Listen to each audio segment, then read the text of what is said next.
Good evening and a very, very warm welcome to everyone who's joining us tonight for Youniverse. I'm Carolyn Ward and I'm very happy to be sitting in for Gabrielle Martin, who is currently in New Zealand and recovering from her broken wrist. She'll be back with you next month. Tonight, I'm really delighted to be able to sit in conversation with someone who I have admired from afar for a long time. And we've known each other, but not well. So I'm very curious tonight to know more about Patrizia Heise. And Patrizia is from Germany. She studied ethnology, comparative religions, and psychology in Berlin and in Zurich. After qualifying in psychoanalytic therapy at the Jung Institute in Zurich, she has worked as an analyst in her own practice in Freiburg since 2000. As supervisor and teacher at the Jung Institute in Germany and Switzerland, she trains young analysts in this field. Her main interest has always been to bring spirituality and psychotherapy together, using new formats for this purpose, combining mindfulness, yoga, movement, and inner parts work. She's a practitioner of meditation for many years. And I know Patrizia as someone who's bold and brave and is always ready to seek the truth and does that with a lot of courage and wisdom and insight. Tonight we're going to explore this idea that we're in a time in the world that is calling us to do some healing, that things need to be done to resolve the problems that we face in our own lives and in the world around us. But can we do that if we're unconsciously reacting from places within ourselves that are yet to be healed? Can we take the right action? Can we give the right response? Is it possible to be a change maker and a leader in whatever context we find ourselves in if we ourselves are unconscious about our own wounding and our own unresolved pain? And this time that we're in, we're finding a lot of people projecting many things outwards, the tyranny of the otherness. It's always someone else who's to blame. And so tonight we're sitting in conversation with Patrizia because this is where I see that her living, her journeying, her expertise and her study kind of brings us to these intersections of the inner world and the outer world. And I'm very happy to welcome you tonight to open your eyes to the universe, Patrizia. So, welcome. And I'd like to ask you if you would be so good as to sort of respond to this overarching idea that this is a kind of vital time that we're in that's calling us into returning to wholeness. Yes, thank you, Caroline, for inviting me to this interesting format. I like the title when I read it, Open Your Eyes to the Universe, because universe, that's an interesting word. I find it's new for me.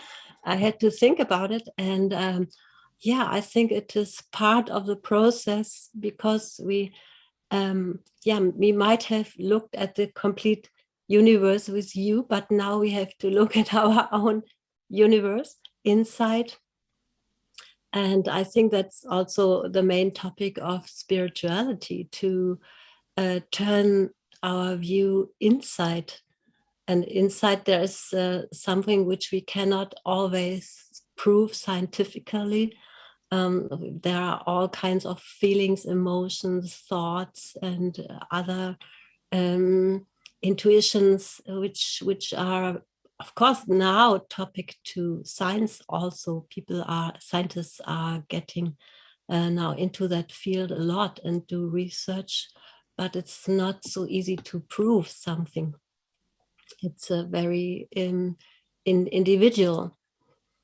And so our world now is very, it's more directed to the outside, to the materialistic world, to what you can prove and see and touch.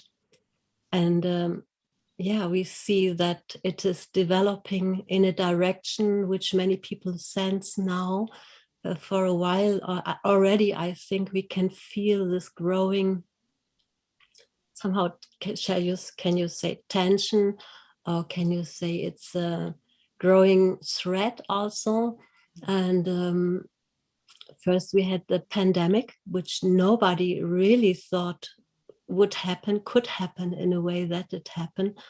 And I think it is something like a sudden interruption of our dream we were in, because we were thinking we live in a world of peace, and it was nice, and we had our money to spend. We went to holidays, we could buy all different kind of things. There seemed to be no end to this, and it was like, yeah, nothing missing. Of course, there were things missing, like some people didn't know what was their sense of life, or what was the reason they were here. And people went, of course, to psychology to find out more about it. People turned to spirituality. That kind of thing was always there. But now it becomes so existential through the pandemic first, and now suddenly another thing happens: war in Europe, which nobody ever expected. And we can ask, why didn't we see it coming? Because now, looking back, there were many signs before that it would come, both things. But of course, you are always more intelligent afterwards, but not So during true. things. And now people are blaming her. You should have done this, and you should not have gone there. You shouldn't have made contact with Putin. You were too friendly, and so on and so on. But who could say this in the situation a few years ago? That was the politics. So now we are blaming people about the politics everyone supported at that time. And so that's what you said. People always like to blame somebody. So then this person can be eliminated, and it is good, but it's not good at all, because we are all part of that. And there are other things which will, I think they are now behind the scenes. We sense it, some people sense it a lot, because there is a growing fear also. And we could sense that in pandemic times also, a fear of total control, for example, that we are not allowed to move in a free way. We have to show certificates everywhere, so you could feel freedom. That is a real something, a big value. I think we could value that in a new way in the pandemic, that we suddenly had lost our freedom partly. We were not allowed to go on. In Germany, in my town, we had to be in the house at 8 p.m., which is something. Yeah. And who would have believed a few years ago that something like this could be possible, that you tell people, be back in your house at 8 p.m. So we would say, no, never. But now it became possible. Or you were not allowed to travel, even to Switzerland or to France. You were not allowed to go in a hospital and visit your relatives. Being there, it was somehow so sad. Sometimes people had somebody dying in the hospital, and they were not allowed to go and see them. So incredible things happened. And I think we became more aware that we were not living in paradise the last years. and that we maybe neglected part of the truth. We neglected the growing development in the part of medicine, because things changed for a long time also, more in the direction of machine medicine and less people-orientated medicine. And about the war, we also neglected or didn't want to see the signs that there is probably a dictator who had this vision of making Russia great again, like Trump wanted this in America, but in a different way. And we neglected the signs, and we didn't want to see that there was something going on in Syria already, and great parts of in the Chechenian were destroyed, and now the same is happening in Ukraine. And we are saying, oh yeah, this guy is not as good as we thought he was. And so it is also about not wanting to see evil. We thought everyone is nice and everyone wants the best, but now we see it's not the case. So that's just a big shock. I think people are waking up to something what we can call really evil. These intentions now to conquer a whole country, and the destruction and the dying, what is happening. It's so incredible that we won't believe it, isn't it? That's really true. It's maybe it's like an action series, but it's not the truth. Only slowly, this truth can really sink down, and people are able to grasp it a little bit. But so the reaction sometimes is not wanting to see, not wanting to watch the news anymore, pretending, oh, maybe if we wait long enough, then it will go away. Or the other thing is people jump in the car and want to help themselves and go there and bring some food. For example, in Germany, that happens. Some people really want to be there and help, which is sometimes not really helpful, because they are disturbing the people who are really helping in that country. But of course, it's also activating a lot of compassion and helpfulness. That's very nice that people come here and they get immediately all what they need: food, shelter, and accommodation, and even work. So it's easy for them now to accommodate in countries like Poland or Germany. So that's the nice part of it. It activates a lot of compassion and helpfulness.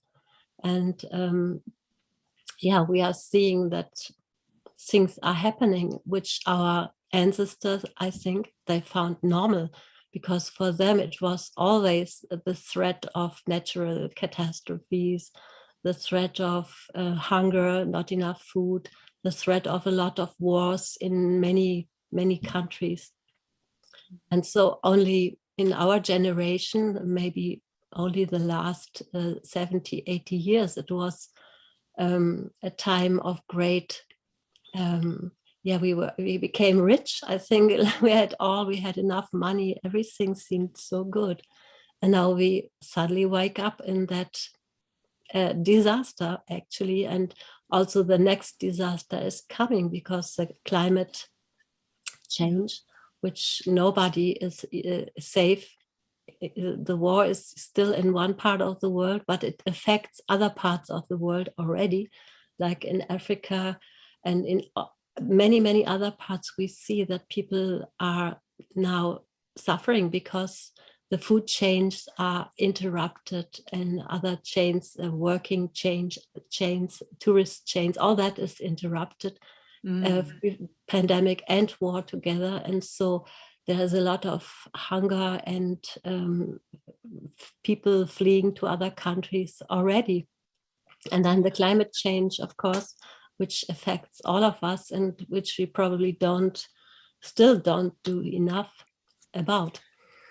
Okay. And so and the next is the digitalization, even, and the artificial intelligence, which people also are not really aware what's coming in that field. And I've been studying Noah Yuval Harari, and about transhumanism, I think this is also a question we have to deal with. Yeah, Patrizia, thank you. So this is the sort of context as you, I mean, it's a thumbnail sketch of a context, and it's quite dystopian if we hear that sort of series of unraveling that says, wow, this is the impact. And it would be easy to just go and get in your bed, put the doona over your head and just say, you know, God take me, because who am I to do something with that? And yet that is, I'm here. And someone was saying the other day, you know, bad things happen because good people don't do anything or don't speak up. So what I'd like to do now, because I know that these things are looming, right? This is the world that's looming. But how do I, in my life, day to day, how do I do what I need to do with my own healing so that if in any moment, and it can be a big moment or a small moment, that I can be available to bring some kind of light, some truth, some beauty, some clarity, whatever it is that I might be called to deliver in the healing of the big world. What do I need to do to be prepared? And that might simply be in traffic where someone is mean to me and they're overwhelmed by everything that's going, and I don't react, that I can be truly understanding of how intense the world is at the moment. So how do we prepare ourselves to be more available to hold the transition that the world is going through, to not be part of the dystopian unraveling, but help ourselves and not be ignorant, but also not be consumed by the gloom? What do I need to do for my own healing, my own wholeness? Because when I read out your profile, I mean, this is your work, isn't it? The psychotherapeutic and the spiritual coming together, and we are all playing a part in the co-creation of the world by our living it. So how do we bring into the picture our own healing, and what does that do to what is happening in the world? Yes, I think that is the big question for everyone now. And I think part of it already, you mentioned it, it's not reacting immediately. That is a big part of it. And because in not reacting immediately, you become aware of what's going on inside and outside. And you are stepping out a little bit from the scene, and then you can watch and trust also what's going on, because there's much more than this immediate reaction. Of course, there is reaction necessary. If somebody is in front of you who needs some food, then you know what to do, of course. That is immediate reaction. But the things have become so complex that any immediate reaction could be the wrong reaction, because you don't know what is the effect of it. And so doing the good can have a bad effect. And the other way around probably too. So then what is the role of intuition in that? Yeah, I think intuition means that you are opening up for some higher wisdom in yourself, and maybe listen to it, because in all that noise of what's happening and going on, this inner voice can be very silent and you don't hear it. And so it means in spirituality, we learn more awareness. Meditation, for example, is a technique which doesn't mean that you are escaping the world, but you can create a silent and a still and stable space inside of yourself. Not create, but it's always been there, but becoming aware of it more, and thinking, acting, and feeling more from that space. And that means to take time for that, to be aware of that, and to cultivate it. It's cultivating your inner space. I think that's that's spirituality, if you break it down to something simple, making space for the inner world, for the wisdom which is already there inside of you, for intuition, which is sometimes, it is irrational, you can't explain it, but it's very often the right thing. I sometimes go to a place, I can't explain it to other people, but I know the way. And some people don't trust. And then they say, no, if you cannot explain how you get there, then I don't come with you. So for intuitive people, it's sometimes difficult because they cannot explain in a rational way why they are doing something, what they are doing. So, but it seems a kind of wisdom from another space, which is deeper, and the wisdom of what is the right thing to do now is there if you connect to it. Yeah, We can see I that love from how, sorry, go on. we can see that we all heard it from scientists, inventors. There is, for example, Pauli. He's a famous physicist, and he went to Carl Gustav Jung to do research on his dreams and intuitions. And in that way, he found the main formula in his life. Also, we know from Einstein, all of these people are known from getting some enlightenment in the bath tube or in the shower or whilst walking, and not whilst reading and studying, isn't it? Exactly. So, And I think, like you said, it is about having time and space and cultivating. I love using this word because it is there, because it is I feel it's our natural way of being, is to move moment by moment through life. But we've got all these kind of barriers or obstacles, kind of blocks that have happened through life's pain on the way, and the sort of these shadows. yeah, But right. this very, very natural way is, I think, intuitive. And so it's not like we have to go and learn it, or we have to, buy some and install it. It's not a chip, but to cultivate that. I loved how you said that, cultivate the inner space and give time for that. And that connects us to a greater wisdom that is somehow bigger than the personality, with its distortions or its Yeah, limitations or its pain or its beliefs or its right. judgments or expectations, all of that. So one question, and then I think we might actually do a meditation, like do a bit of cultivating, ask you to lead us for 8 or 10 minutes in something that gives up this space.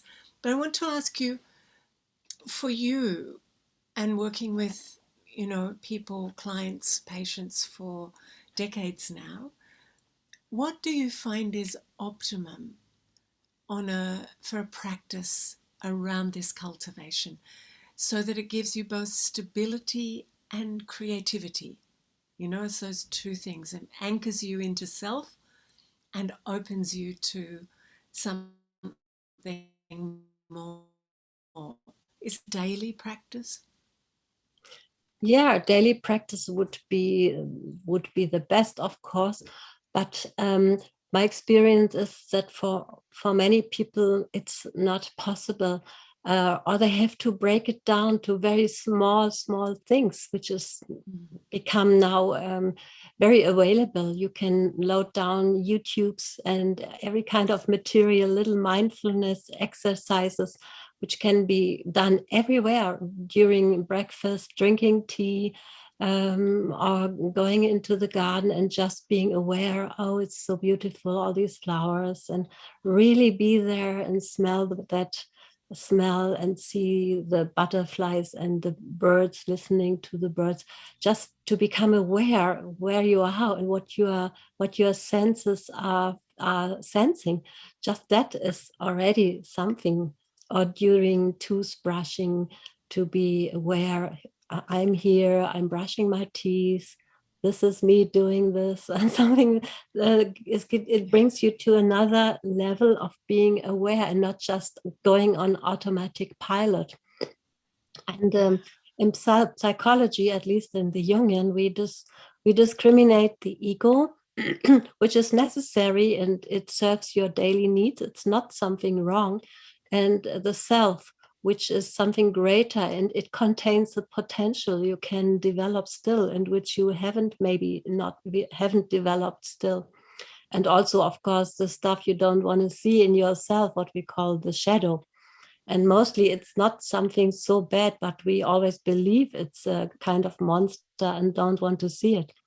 And as in the fairy tales, if we name it, you tame it, and feel it and you heal it. And that's the way it can be integrated in life. Could like you just repeat that sequence again? You the name sequence, it, you tame it. Name it and you tame it. Give it a name, label it, and it's not so frightening anymore because it has a name now. It's more known to you. And then feel it, and then it can heal, because then it can be integrated and you can see that it is not something only threatening, disgusting, or bad. That's the way, because many people, when they start, for example, meditating or turn their view inside, then first everything is nice and they expect that there is only peace and calmness and joy, and then they get afraid because it is not like this. Also, the old things which you didn't want to see and which you put away, they also come up, and that's very normal. It shouldn't be something you run away from, but just observing and watching what is there, and befriend yourself also with that scenes. And then it's the best way of making peace with them. It's a kind of inner peace work. And I'm using the inner parts work for this. Inner parts work is using pictures. I don't know if you can see them. Okay. So that's different pictures. These are the more beautiful ones, representing. So you said like archetypes? Yeah, you could say, archetypes. Yeah, for example, this one, it's reflecting all kinds of different emotional conditions you can be in.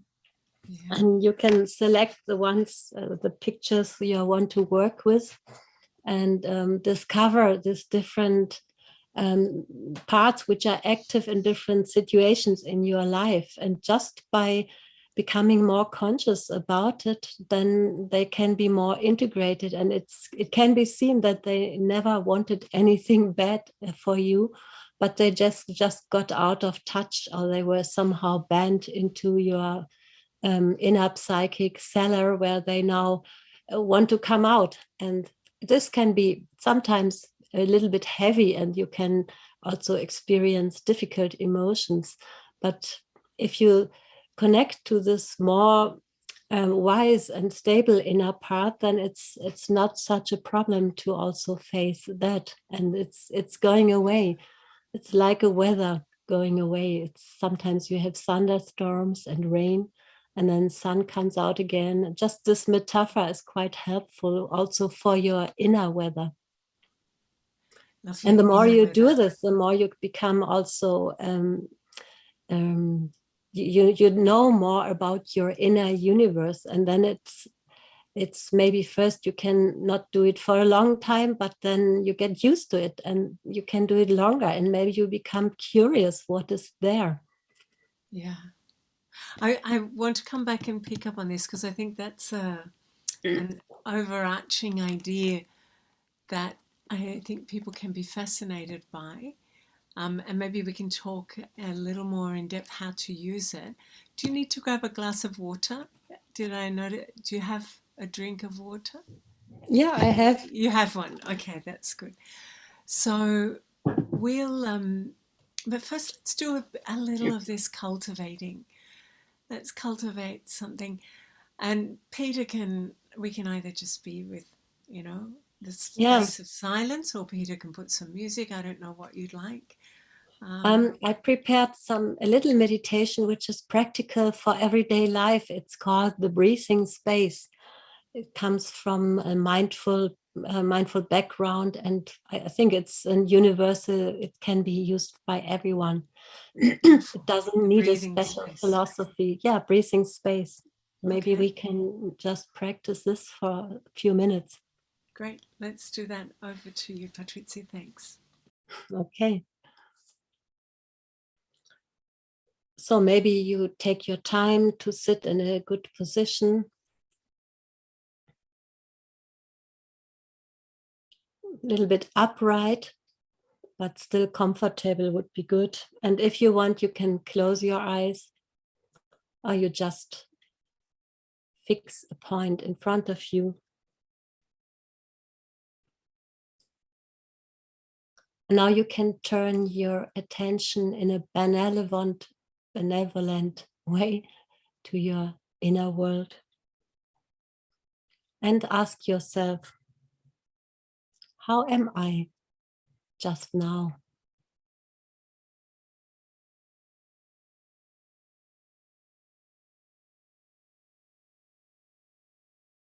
You could use the metaphor of the weather report. What would be the weather now inside of me if I would describe it as a weather?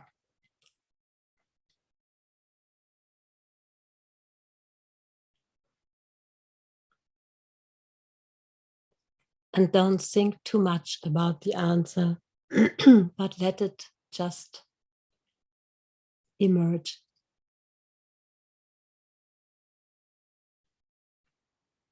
Which are the thoughts now in your head? Which kinds of feelings and emotions are you watching?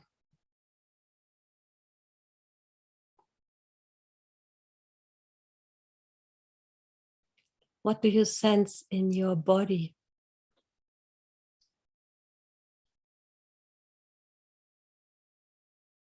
What action impulses are there?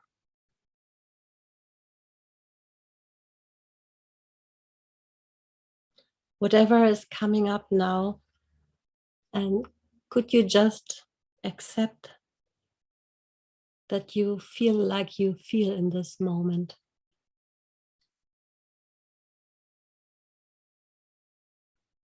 Because this is what is true in this moment.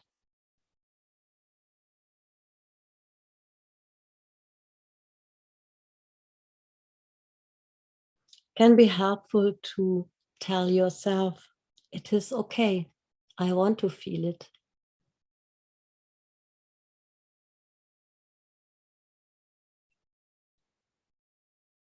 And when you're ready, you can turn to your breath.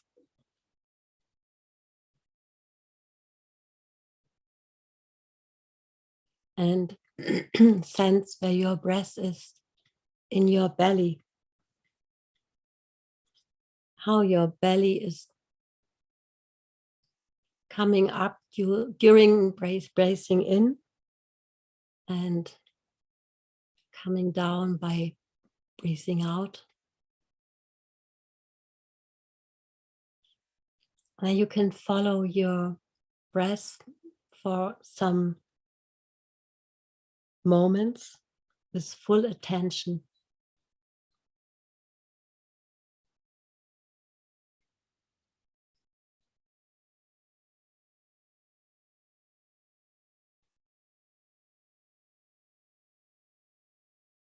the whole way in and the whole way out.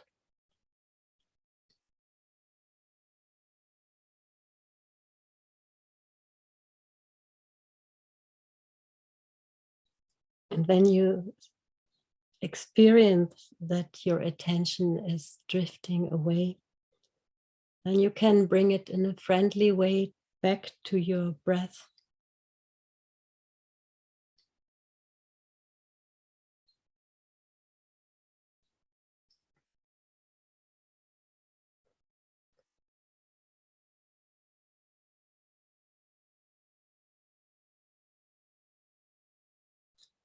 And now in the next step, you can broaden your awareness of breathing to your whole body. Become aware of your whole body.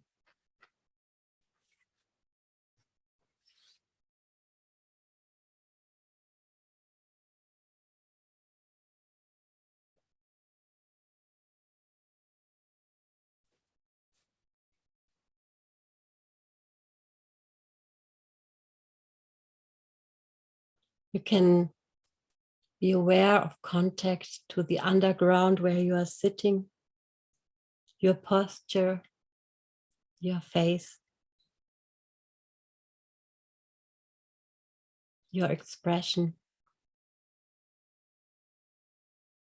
And you become aware of the space around you and your body in that space, in that surrounding space.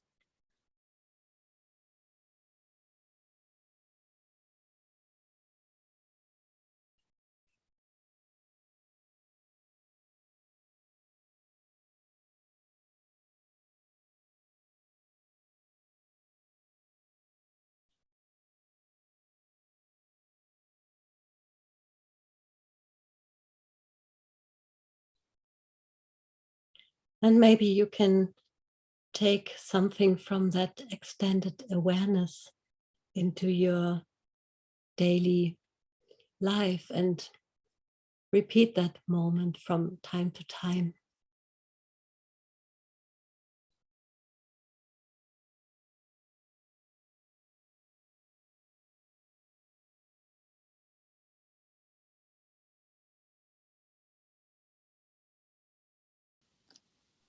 Okay, then you can come back and open your eyes again and be here.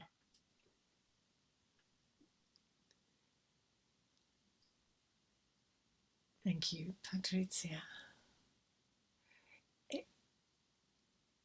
In so many ways, it's so simple, right?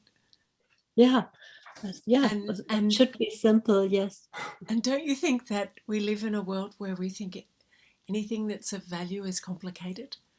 Yeah. And people have a lot of beliefs around, I've noticed over the years, about what meditation is, rather than it's just cultivating this spaciousness inside. But meditation, and I can't because I can't stop thinking, and so and even people who've been on a meditative path for a long time, in some ways, get a little bit can get a little bit sort of sleepy. I don't mean just falling asleep, though that's something, but kind of a little bit just like a pudding sort of intellect. You know, you sort of stop to meditate and it just becomes a bit like pudding, you know, blancmange, rather than an active cultivation. So, and there's different kinds of meditations, right? There's a Yeah. relaxation, there's that mindful breath work. Yes, that's true. So can we, in this second part, kind of start to look at this integration of spirituality and healing?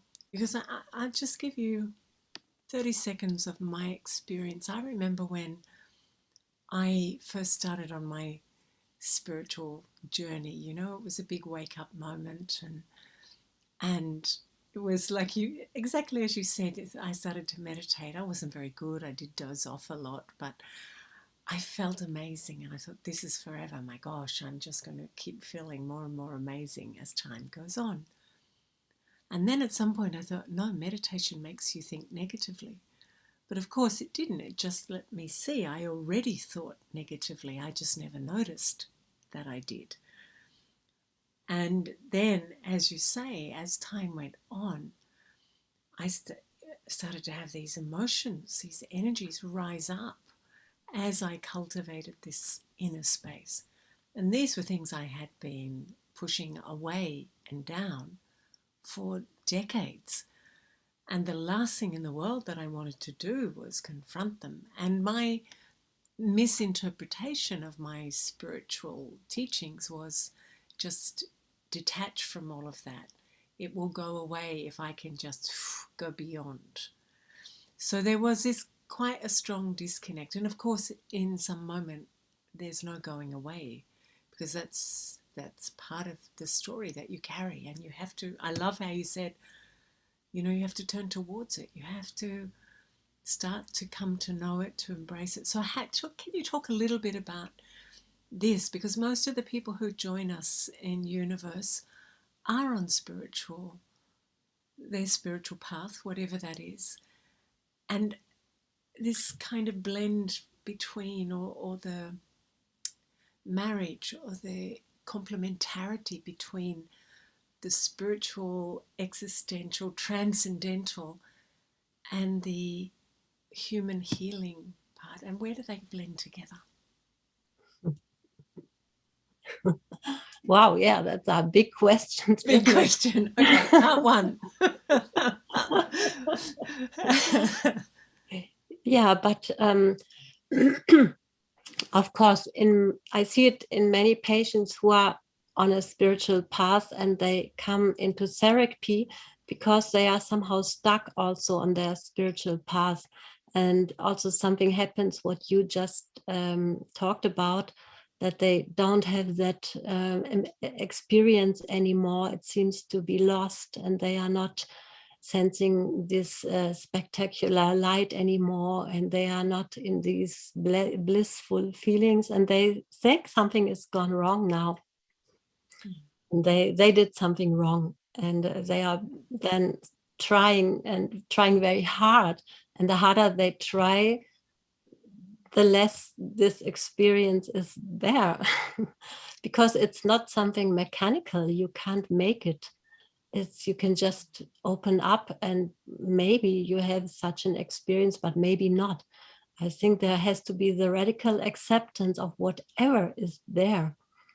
And the inner world, you cannot, before, like switching on the TV and now searching for the right program, that's not possible. You have to accept whatever is there, because the psyche, the soul, the self is something autonomous. And of course, you can also sense, if you're really open and ready to feel whatever is there, then yeah, you can maybe feel that there is tiredness today, okay, and accept it in a friendly way. And another day, it is more this, wow, today everything is so vast and so broad. I can sense eternity. I'm this eternal being. And then you walk around, and then the telephone rings, and somebody nasty is at the telephone. And then, of course, you have to come down from that state again. It's about being flexible, not judging any of these emotions or feeling. Or to be stable means, in a way, also to be neutral, and not to be in total bliss all the time, and total joy, and overwhelmed by whatever you experience. That's possible, but it's not what always happens. Maybe it doesn't happen for years and years. It's possible that it doesn't happen. Even if you know human relationships, things don't run the way you expected. You have to accept other persons also the way they are, and you can't change them the way you wanted. So also the meditation experience, sometimes people are too narrow with it. They have a certain philosophy about it, how it should be. They have read about it, and then they feel, oh, my way of meditation is not right. I don't have this enlightened experiences. I think it's the word I would use is wholeness. Mm. Healing and wholeness belong together, and we have these metaphors for the path, the way, the journey. What else? The Grail story, and people are always longing for something, isn't it? Because we know that we want to be complete, that we want to be whole. Something is missing. If we reduce ourselves to that working individual on this planet, just doing everyday life, it's there's always this longing for something that's not complete. So wholeness is a word, and connecting to the other side. That means also sometimes connecting to something, to some difficult feelings, because they are there because they have been repressed for a long time. For example, some need has been repressed. Like you become very unrestful if you don't move anymore for a long time, isn't it? Your body wants to move, so it shows you it wants to move. And your soul also has many different needs, and becoming sensible for those needs means you become more whole. If you cultivate that, as we said in the beginning, to really follow the needs of your soul. Follow your bliss is a word from Joseph Campbell when he talks about the hero's journey. Isn't it? Many people know that from films, from Star Wars, for example, or Lord of the Rings. It's always the same story. There are somebody who's totally naive and young and not knowing anything. He has to go into the world, and he encounters these big adventures. He meets monsters and all different challenges, and he's growing, meeting these challenges. So meditation is not withdrawing from the world, but the spiritual path is unfolding by going. And what is the next step? That is important to sense. And then we are in the beginning, when we started to connect with your inner wisdom, then the spiritual path unfolds. And then it's not separate from your life, not separate from your daily life. It's just Okay. integrating more this view of your inner world and not forgetting it. Okay, this is great. So I want to kind of pick up all the nuances, if I can, of what you just said, because often, when one starts a spiritual path, right, you need a sort of container. Yeah, You have an experience. I'll talk my own experience. You have some transcendental or illuminating experience that lifts you beyond the mundane, and maybe the inherent longings or the missingness of things.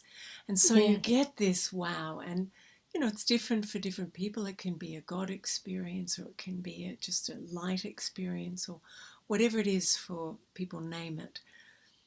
And you said it's not a mechanical thing. You can't just switch it on and switch it off, and it might last for a little while, and then it becomes something else, and maybe it disappears. And that's really sad. I had that experience. I thought, yeah, this is, you think this is going to be forever, and it disappears.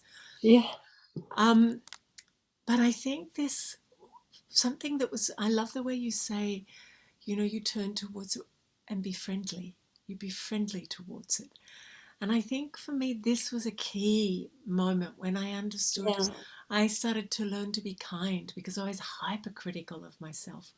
And I was always looking at where I wasn't enough, never looking ever at what I had accomplished, always at what I had not achieved. So living in the achievement model of the world and layering that over the spiritual journey, yeah, which, yeah, is I've got to get somewhere to be enough, rather than actually cultivate this inner space. And wow, yeah, this is beautiful. I love being here. And then flourish from that place. But I think, to your point, I want to pick up here, which I think is really important. Well, how I've understood it, and maybe you can give me some correction if it's not so, that when you do this, you start with the container, the sort of guidelines. You might have a guru or a master or a teacher, or a number of them, or a path or rules. And they're very helpful to kind of bring you back into some order with yourself. But you can't continue to live by the container.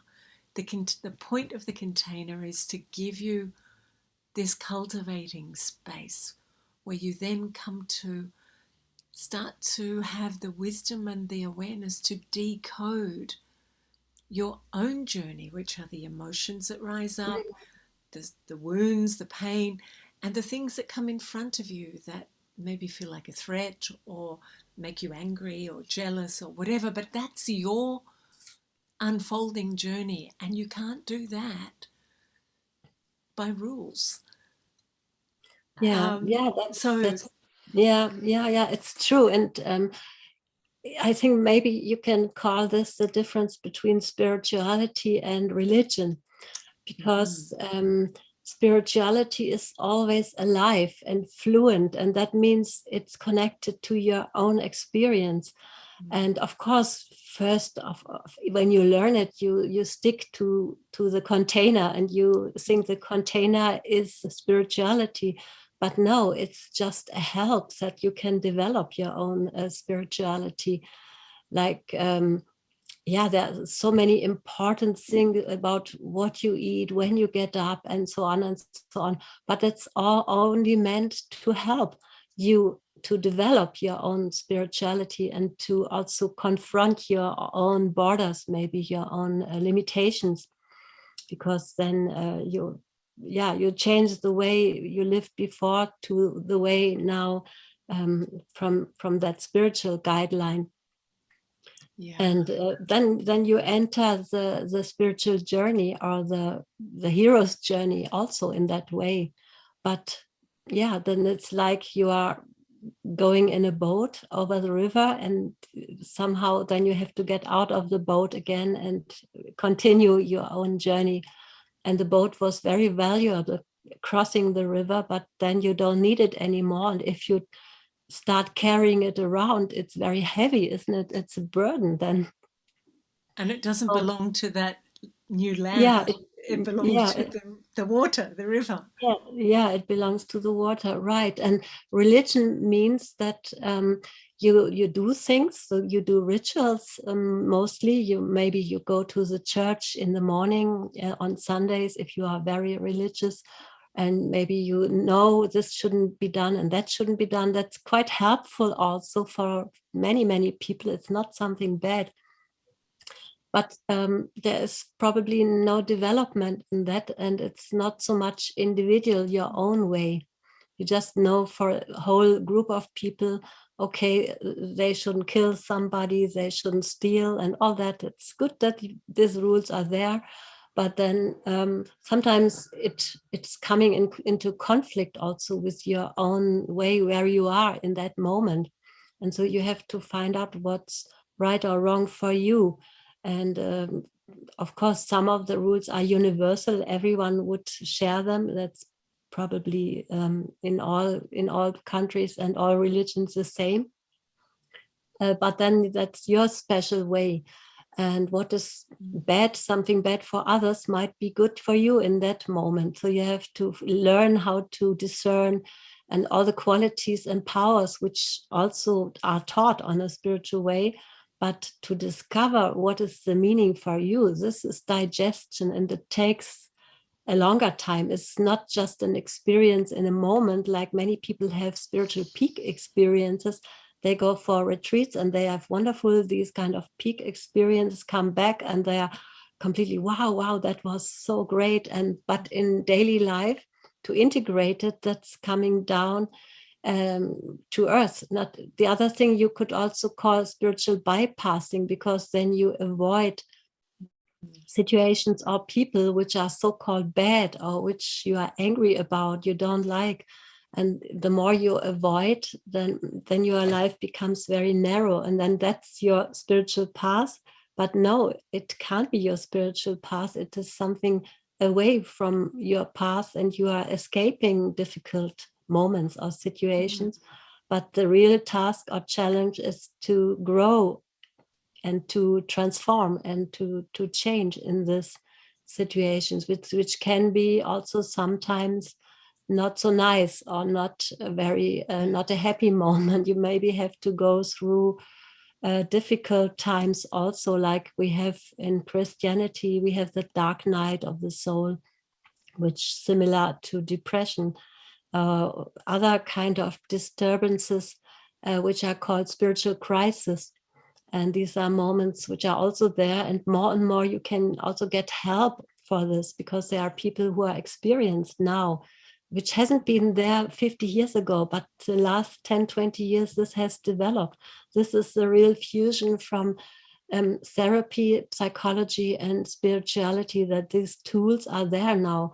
And we can work and use these tools because there are so many experienced teachers now who are really integrated Eastern spirituality with Western ways of thinking and psychology, and taking the best from both worlds.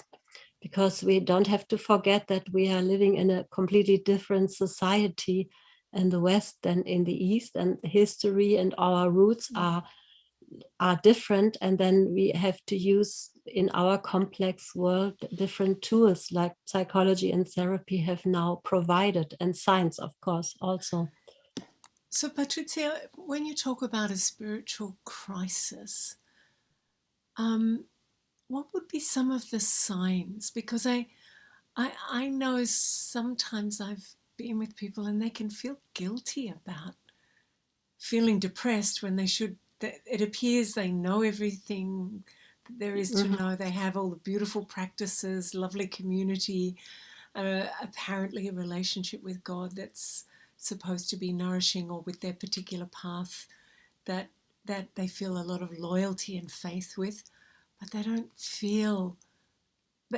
don't feel so much. They've kind of and so what would be some kind of indicators that someone is confronting or is entering or is in a spiritual crisis? So indicators, and then what would be some steps that they might be able to take so that the healing can take place and the renewal of their own awakening and journey continues? So two parts in that. Yeah, I think, yeah, I've met people, of course, with my patients, or also among my friends, and also in the spiritual community, who experience these phases of maybe total boredom. Everything seems gray and not colorful anymore. There's no joy and no juiciness in life anymore. It's really like a dark night of the soul. Yeah, that could be a phase, but if it takes too long, somebody, yeah, doesn't come out anymore. It can really enter into a deep depression, and then it's not healthy anymore. So it's good, first of all, to talk about it, to find people with whom you can talk about it. And of course, there is a lot of descriptions now in literature also, so you can find that you are not the only one. That is important. You are not the only one. This problem is known by others also. You can share it. So talk about it is maybe the first step to come out of isolation. And then maybe by talking with other people, your view or perspective can open up again. And you can see that you are lost in some space, but this is not the only, it's like a landscape where you fall into a hole, but still the other landscape is around, and you can come out of that hole also again. And there are techniques for that, and there are tools for this. And it could mean that you have maybe suppressed some feelings like grief or anger, and you didn't want to feel anymore. But then you can also not feel the so-called good feelings, which are joy and love, and they are also blocked, and because then you don't feel anything anymore.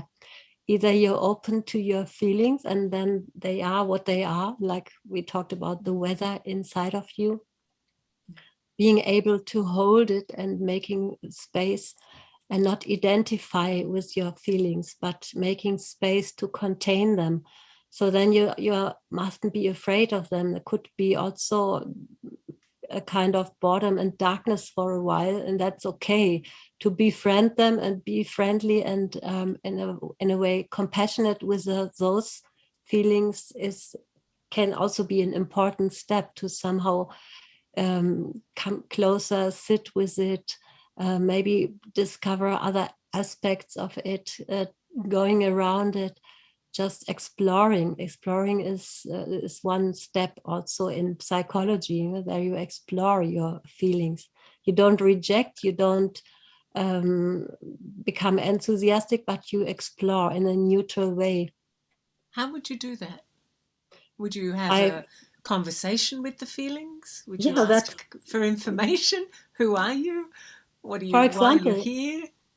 yeah, for example, in this what we do with parts work, like if you think about that feeling, that situation, where do you feel it in your body, for example, and then become aware of where it is in your body. Maybe it's creating a pressure or a kind of pain in your body, and then you sense what it does. Maybe it has a color and you can sense, okay, this is the black pressure in my stomach.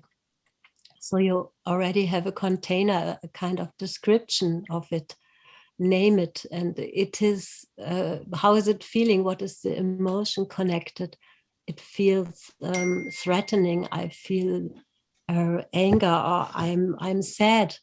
And then the sadness, what does it say? You can also give it a shape. If it had a shape, how would it look? um, if it would be a person, what kind of person would it be? Can you ask it what it does for you in your life, what it did for you? And then maybe you encounter a little boy or little girl inside you says, oh, I'm so lonely. I want somebody to be with me, to look at me. Things like that can happen if people can be very, um, yeah, some people have good connection to inner images, some don't. So but there can be found a way for everyone to connect to something long lost inside. Yeah. Long Yeah, lost and now beautiful. found. Yeah. Yeah, beautiful. You know, yesterday we were talking about this retreat that we, both have um, participated in Germany, and I've been in many times. And we run it, it's coming up in Yarra Valley and then also in Wilton. And it's what you said at the beginning, we need to give space sometimes. Because also when these crisis or the dark night of the soul arises, the last thing in the world you feel, well, I can say, feel like doing is give space. Just give me back my action addiction and I Yeah, will avoid it. I've got many things yeah, to do. I'm busy. I can't. yeah, And yeah, yeah, so to have sometimes like a contained space, a supported space, like we do 6 days or it's nearly a week. It's silent, but you're accompanied and there's a structure and it allows you to really move through in a way that's very loving and supportive. So that's also helpful, isn't it? Or whether it's therapy or these kind of spiritual retreats, which, cross over. Um, it's true. we we could talk for a very long time, but I'd Yeah. love us to do something now before we get some questions from the people who are here with us. Um, can you take us into another inner cultivating space so that, I love how you talk about be friendly, sit with her, leave space, be open, and something that gives us this experience of it's all okay. And I love this idea of being neutral and radical acceptance and being neutral. These are good practices, I think. Can you Yeah, do that this for can be us? very helpful when you develop a kind of attitude that you are not your feelings, you are not your emotions, you are not what you are sensing inside, and you are not your action impulses. You are more than that. Then it becomes easier to make that space. It's not that some people think they should push away all this. No, it's different. It's not doing anything about it, just leave it as it is. And that's very difficult for us, because we are always these action type of, we want to do something about it, we want to change it. We don't fix it. want, We want to fix it. take medicine to make it go away, and can be helpful sometimes. Of course, medicine is also sometimes good if you are in a deep repression, and it's helpful to come out, but then go on and work with it, not stop there. Sometimes, yeah, it's also not something bad. It's also possible to take the help of medicine sometimes.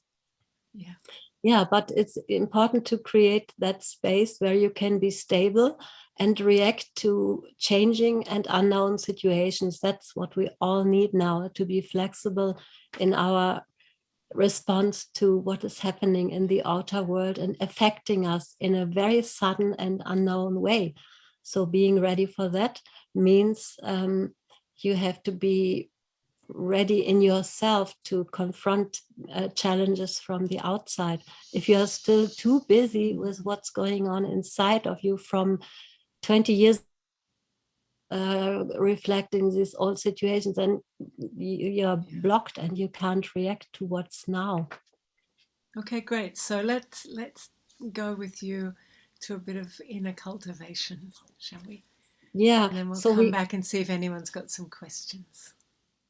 Yeah. Then what is maybe the challenge is to create that what we did in the beginning, this kind of spacious, this space inside of us, this still room inside the storm.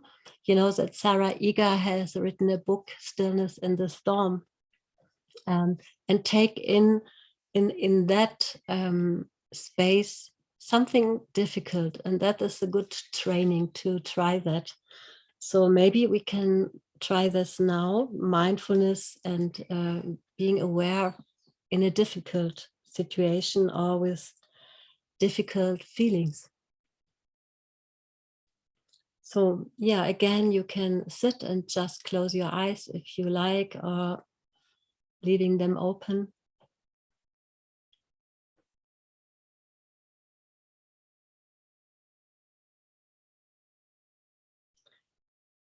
And sense how you are awake and your attention is there. And now you can sense the place you are sitting on and your body has contact to.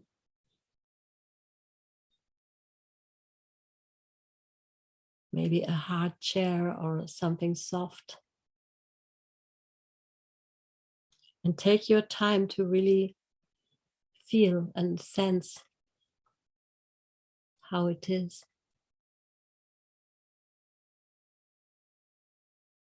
Might be your leg hurts a little bit.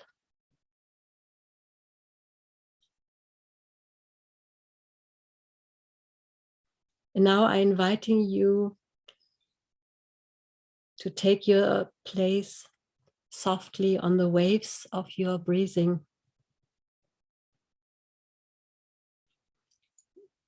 In that place where you can really sense your breathing in the best way.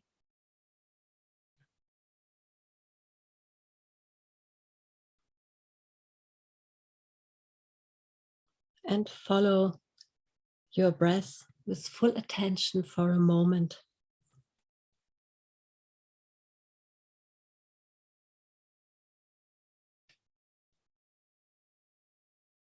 And then you can widen your attention onto your whole body.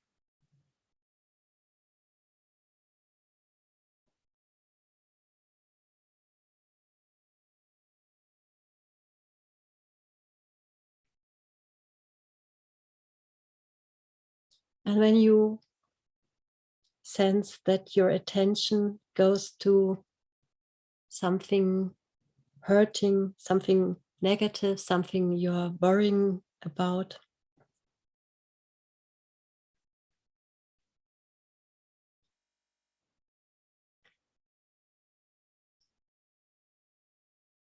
Then you can choose this situation or maybe something else, which is a little bit worrying you, not too much maybe.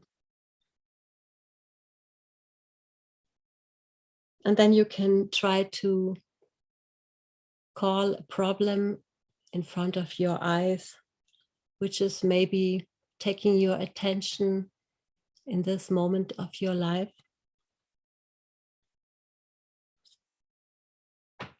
Something which is not totally hurting, but something which you just don't find very comfortable in the moment, and you have no solution till now. If you don't find anything, you can choose something from the past.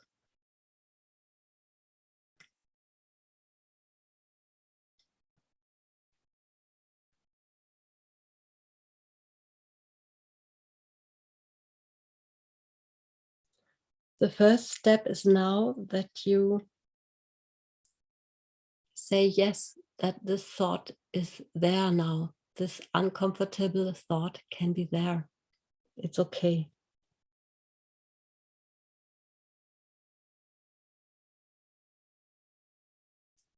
And it can be helpful to tell yourself, it's okay to feel this now.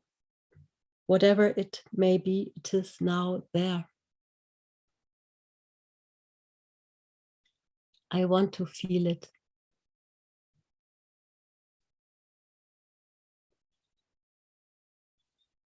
And it is okay to open myself for it. I don't have to find it comfortable.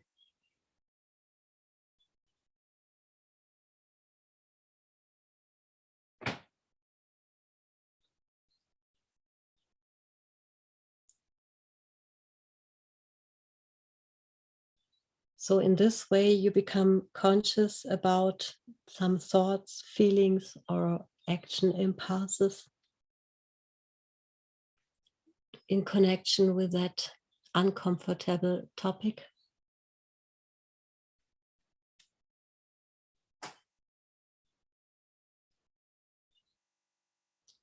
Then you can direct your attention to your body and become aware about your sensations in your body now, connected to that uncomfortable topic.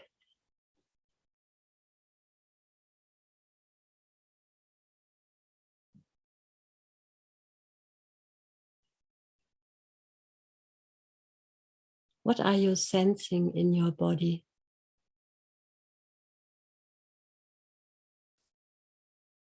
And take your time to really explore it.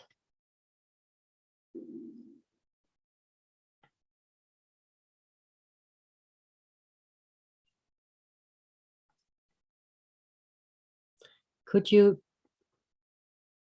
approach that uncomfortable feeling in an interested and curious manner instead of going away from it as you do it probably normally?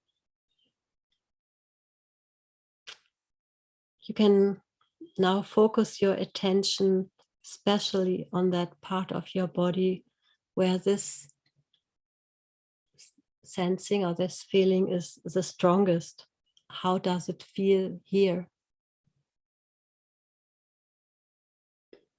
And pay attention on how this sensation is changing from moment to moment.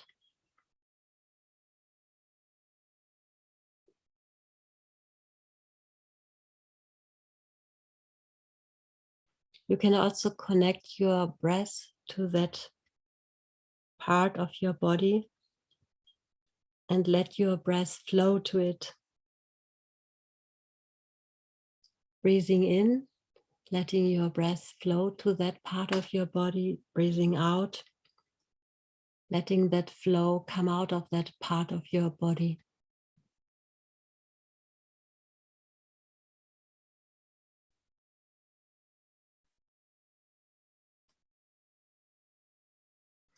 With every breathing in, you create space.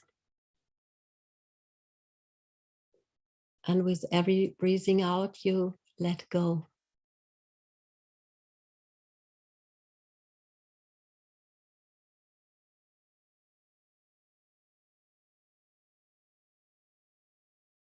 And you can try, as good as it works out now, to stay with that sensation of your body in your body and find out what is your relationship to that sensation.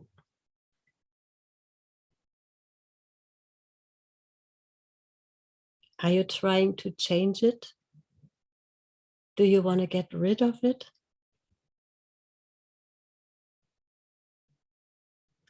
Or are you able to pay full attention to it, to stay with it, to breathe with it, and to tell yourself it's okay to feel this?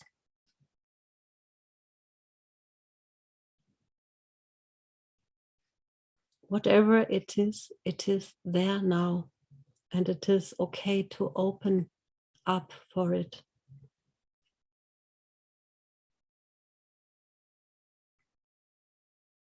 And you can open with every breath in more and more for it. And with every breath out, you can soften it more and more.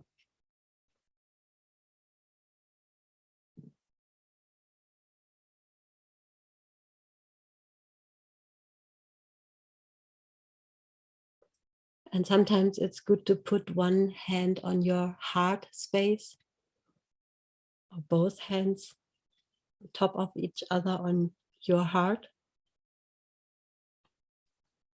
and feel the warmth of your hands.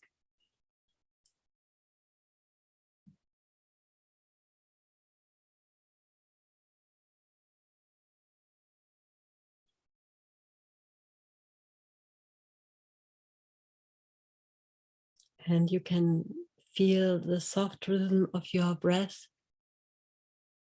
also against your hands now, pressing on your heart.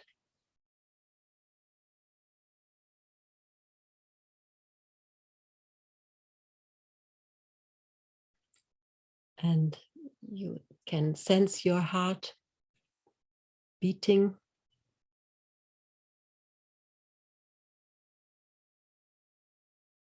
And become aware what this whole exercise does to you, and what is your feeling now.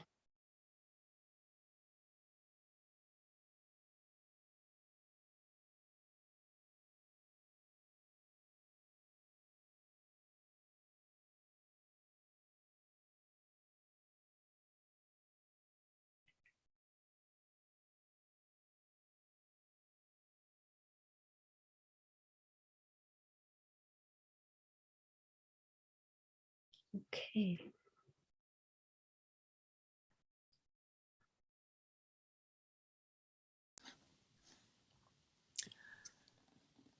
Patrizia, thank you so much for that. That was a very beautiful and practical example, and I love that we have this recorded and it will be available on YouTube. So anyone who needs to go back, it's a very, very clear guided process to how to befriend something that we would rather just put away and not feel. And you talk about the inner parts work, which I shared. I've, done some recently myself, this therapeutic, like my own practice, not me with clients. I have been the client. Okay. And it's what I find that is extraordinary in, feeling something in the body, accepting it. And then the person guiding me would say, okay, can you, what does it look like? And it takes on some form, and usually it's not very pleasant. Mhm. And it's like, is there any way you could feel some compassion for it? And I go, oh, yeah, I could do that. And just by turning towards it with compassion, it changes form.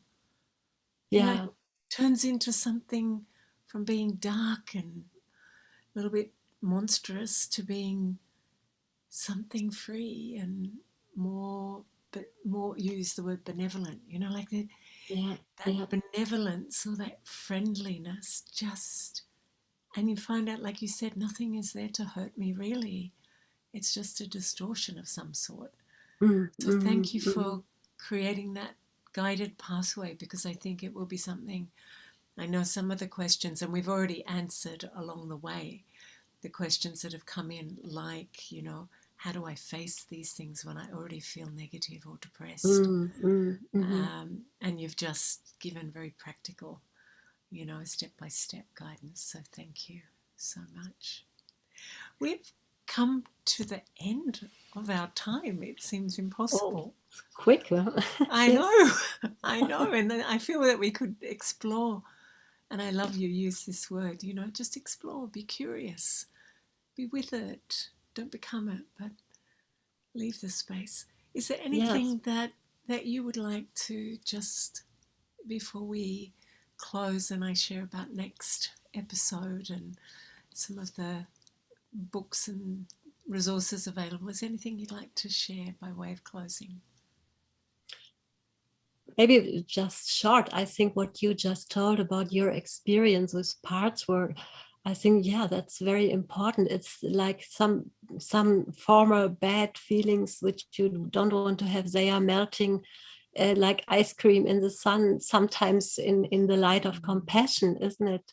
For yourself, because we are always compassionate with other people, but much less with ourselves. We are not treating ourselves as friends sometimes. So this attitude to change it, you become your own friend, is something important, I think, Yeah, to have great. this, yeah, to allow yourself to be your best friend, your own Yeah, best friend. Yeah, yeah, and I'm glad that this fusion of spirituality and therapy is taking place now. And very long time therapists thought bad about spirituality, and spiritual people thought so bad about therapy. And now both these valuable tools for development and growth can come together, and that's really something so good. I'm really happy about it. yeah. And you've pioneered this. And so you must feel it's great.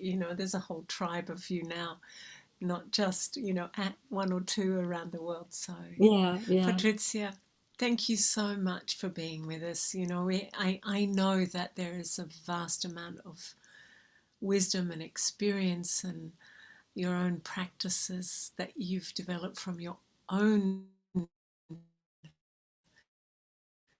digging, not just only your deep study, but your personal kind of exploration. So I know we've only just scratched the surface of that, but I feel very deeply that people will have the opportunity for really taking practical application to connect with this very beautiful space and transform, you know, by sitting with and being friendly with. Thank you so much.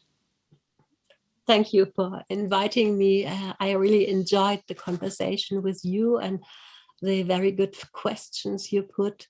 Thanks a lot for, yeah, I think that's a great format, this universe. Yeah, thanks so much, Patrizia. And thank you to those who have sent their questions in. And if I didn't say it in exactly the right wording, forgive me, because I brought some of the questions together. And there's a couple of comments that have just come through Mm, now. mm. So Tara Newman is saying it's so helpful. Thank you so much. I love the idea of giving thoughts and feelings space. It feels so much better when I do this practice. This has been a great reminder for me today. So that's from Tara. And from May, thank you for sharing, Patrizia. Very helpful! Exclamation mark and some Om Shantis in there. So, Thank you. yeah. Um, Now, next month, our next episode of Universe is on the 28th of May. The topic is belonging, which is a very, very big topic, especially in these times when, it's interesting. Brene Brown talks about how, we've never been more divided, and people go with the people who believe the things that they believe, and they cast out the ones who think differently, so they feel more safe. But interestingly, her work says that we are hardwired for connection and belonging. And you would think by only hanging around with the people who believe what you believe, you'd feel better and you'd feel like you belong. But the research is showing that that people are feeling more and more lonely, more and more isolated, even with this sort of sorting according to our beliefs and our preferences and biases. So this is a really important topic next month. And the two guests, Gabriel will be back with you, and her two guests come from opposite sides of the hemispheres of the world. We have Samantha Fraser, who's from Oxfordshire in the UK, and Dr. Annette Mortensen, who's from New Zealand. And they'll be joining to speak together and explore this beautiful, beautiful topic of belonging beyond these sort of limited ways. And Gabrielle will be hosting that. The takeaways for this month, if you have a look at Eternity Inc. and you feel like you just need some lovely stimulation of something that's going to give you a word, a phrase, a story, an insight that will kind of move you a little further along the journey, which is your journey. Jump on and have a look, and they're always at not-for-profit prices, and often there's some sort of specials where they've got extra stock, and it's all beautiful and comes from people's deep experiences. You can subscribe if you haven't already to Youniverse. Just send an email to special.events@au.brahmakumaris, that's as it's spelled on the screen, BRAHMAKUMARIS.org, and you'll get an invitation and link to every episode. And as I said, next month, 28th of May, same time, 6 to 7:30 Australian Eastern Standard Time, the topic of belonging. So thank you to all of you for joining us. Thank you to the behind the scenes team that always makes this so very smart and slick and spiritual, and have a beautiful month ahead.